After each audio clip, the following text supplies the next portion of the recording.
All right, everyone. Mark's here now, and I got all my snow moved. So now what we're gonna do is finish putting the front suspension back on his C10 after like 200 months, and Mark sandblasting things for like ever. Oh, that's terrible. So anyway, what we got going on is, let me go over here to the other side so you can see better.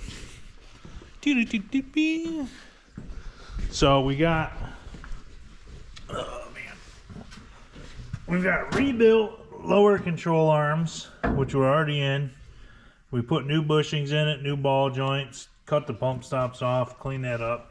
And then we got new CPP 3-inch lowering springs, all new inner and outer tie rods, new-ish used shock, brand new upper control arms from Moog, and then we got a stock spindle.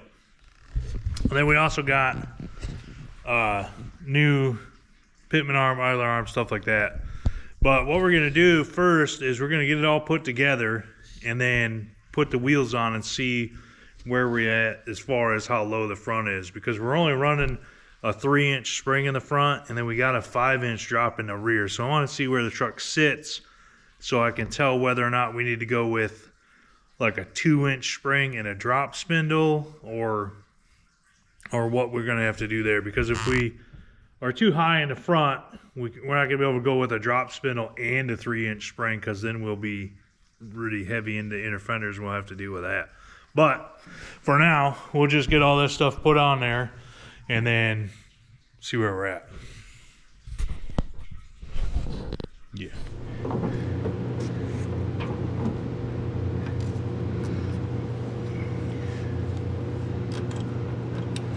Just put this on here real quick so you can see where the steering gearbox is at.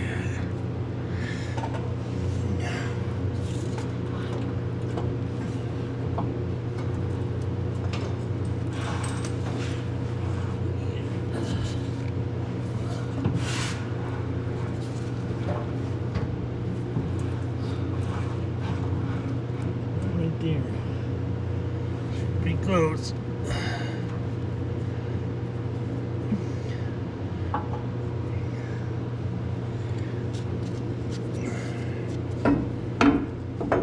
Put it the right way. What? I said, did I put it the right way? What are you doing? Stop. Put it back in there.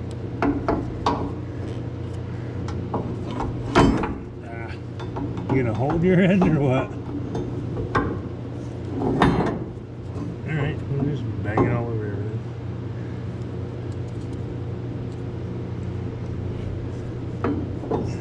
You gotta turn it around and go the other way. There you go.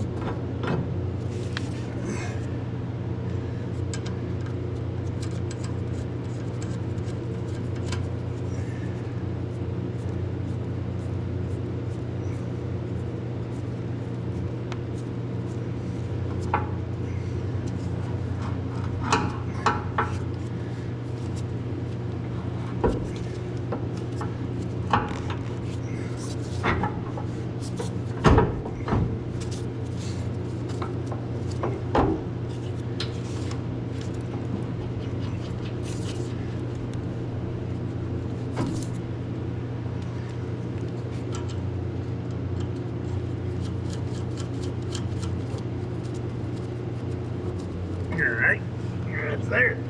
That's that. Alright, so we got it all put back together. We got the wheel on there.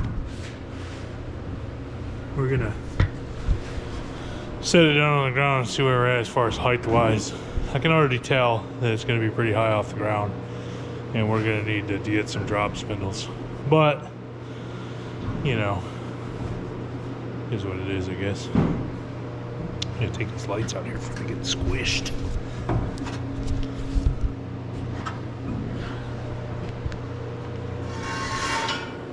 All right, Mark, let her down.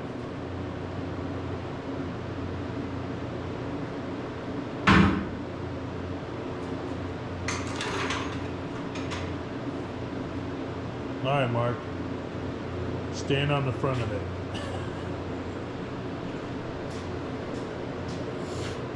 Remember, we don't have no motor in there, so.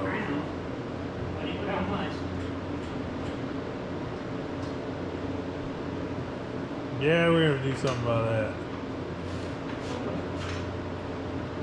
That's way too high. Yeah, that is pretty high.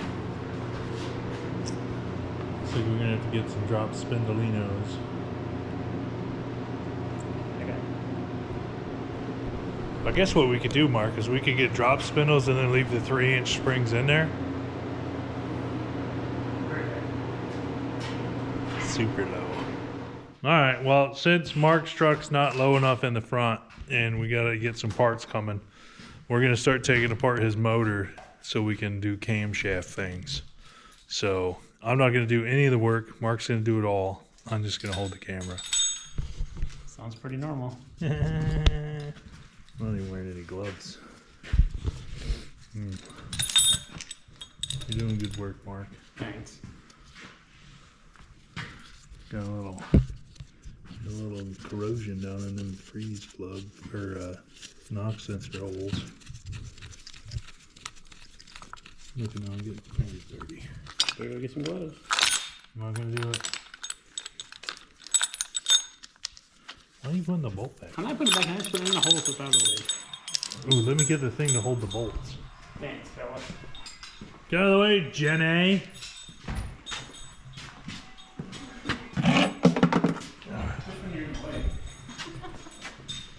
Yeah, put the bolts in here.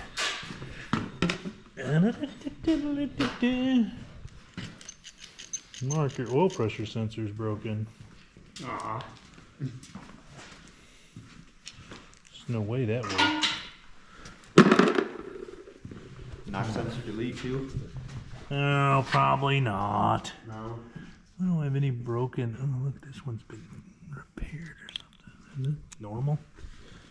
That's weird. That's like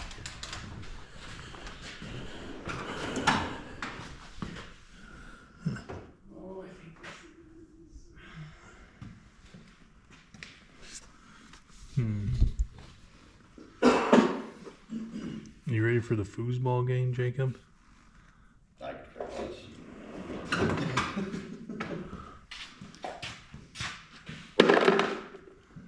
Yeah, they had some kind of repair on these heads. What did you say about him? Like you got a couple broken exhaust manifold bolts and did something like That doesn't happen in LS's. Dude. Is there a couple broken? I don't remember breaking it. Well, no, I'm saying there's been a repair. Oh, at one time here. I don't remember Somebody's- breaking it when we pulled it out. Why does it look like there's salt on top of the motor? Taste it. We're just hanging out.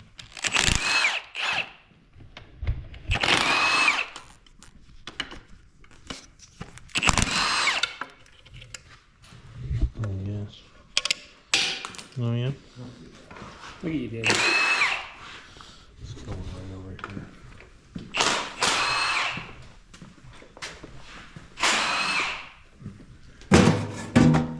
How's this look? Still looking like we're using it. One side looks pretty good. Dirt. Yeah. Mark, how do you get dirt inside? All covers up, duh. It don't look too bad. What's this? It's part of the rubber off the bolts.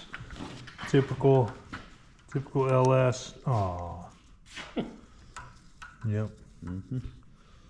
Yep. Looks good, Mark. Take them Nice. It off. looks like pretty much every valve cover we've taken off on LS. It's got a pin in it. Wiggle, Mark. Wiggle. You're almost there, buddy.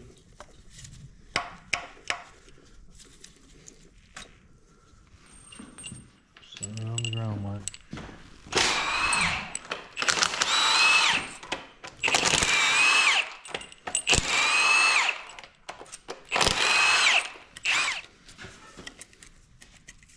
Oh, we got dripping. Dude, how much freaking oil is in that damn thing? Go talk to my Thunderbird. Thing's been leaking fluid for 35 years and hasn't been down the road in 35 years.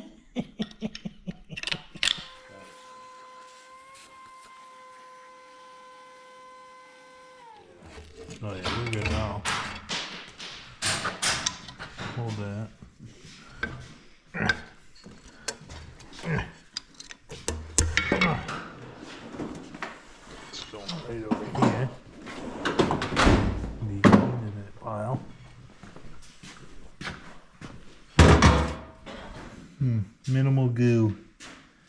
Little dirt down here.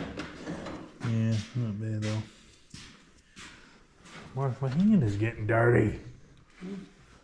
Maybe you need 2 cameras to hold on to. You know, I can bring you a it's second one. 15/16 or 7mm or something. No, 8s. 8mm. Also known as 15/16 or 5/16.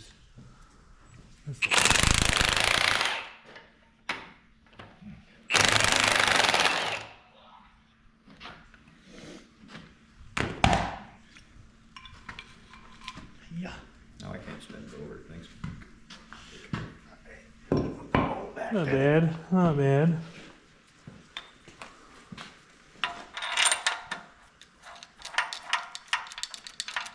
Pretty sloppy. Pretty sloppy. Oh, I got the rag. Oh no, I got the other one.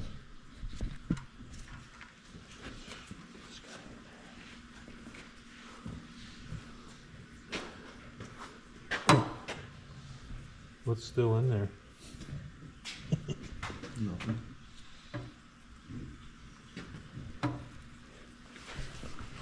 Mark, take the camera changer plate off.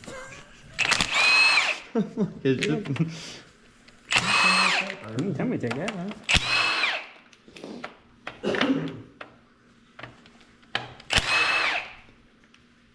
That should come out nice.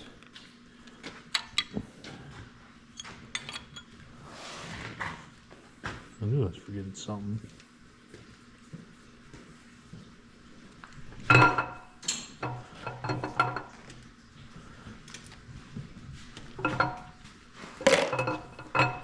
Easy on the bearings.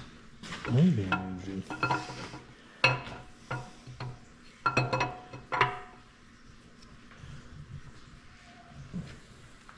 Nice. More for the scrap pile. Alright guys, so we kind of have a little issue. While we were tearing apart the motor last night, we kind of found a couple things a little concerning with this engine. And Mark's kind of bummed about it, but it is what it is. So the cam bearing, as you can tell, it's got a lot of wear on one side, and then it's got this huge nick out of the inside, and then it's got a small nick on the outside. And then the cam bearings down inside don't look any better. They got a huge wear spot on one side. One of them's got a big nick in it, and yeah, so it's not very good. And then the number one cylinder here has got a pretty substantial gouge in the cylinder wall. I'm not sure what it's from, but it's pretty substantial enough where your fingernail catches on it pretty good. So Mark got this engine because he had a 5.3, and we tore the 5.3 apart, and it kind of had the same issues. It needed cam bearings and some machine work and everything. And we were just about to take that motor to the machine shop when he got the deal on the truck with the 6.0. So he figured he'd, sell some parts off that truck and make up the money to buy it and have a good engine for basically nothing. So now he's back to kind of like square one. So we got to figure out what we're going to do with this. I mean, obviously this block is going to need to go to the shop and at least have the cylinders poked out a little bit and then have new cam bearings put in it. But now we're looking at getting new pistons, new bearings, and basically a whole new bottom end rebuild kit. And he's just not sure if that's in his budget. So unfortunately, what's going to happen now, because we still have some things we need to buy for the truck, like a wiring harness, and he wants to put some gauges in it, and drop spindles, and there's knickknacks and stuff like that need to go on, and that's a few $1,000 there. Taking this to the machine shop and having all this stuff done probably costs $1,000. So we're not sure what we're gonna do yet. his budget didn't account for this part of it, so this project might end up hanging out for a little while until we can figure it out. So yeah, so until we figure this out, I guess that's it for now. So thanks for watching, and we'll see you guys on the next video.